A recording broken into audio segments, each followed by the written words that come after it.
আজকে আমরা দেখব ষষ্ঠ শ্রেণীর ইতিহাসের একটা প্রশ্ন, যেখানে পূর্ণমান 70, সময় রয়েছে 2 ঘন্টা 30 মিনিট। দেখো, যেখানে থার্ড সামেটিভের প্রশ্ন 1 গুণ 8, প্রথমে যে এমসিকিউগুলি রয়েছে সঠিক উত্তর নির্বাচন, সেগুলা কিন্তু 1 নাম্বার করে রয়েছে।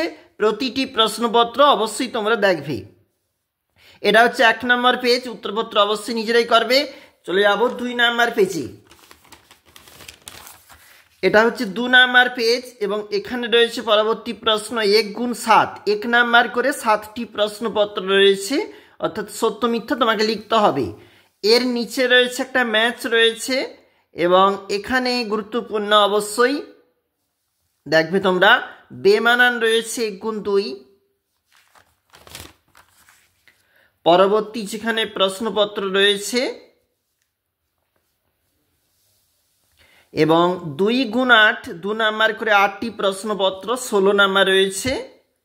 আর নিচে রয়েছে 3 গুণ 5, 15 নাম্বার। এই দিকটা দেখো 4 নম্বর পেজ, পরবর্তী প্রশ্ন রয়েছে 5 গুণ 2, 2টি প্রশ্ন করতে হবে, 5 নাম্বার করে রয়েছে। অবশ্যই প্রশ্নপত্রগুলি অবশ্যই তোমরা দেখবে।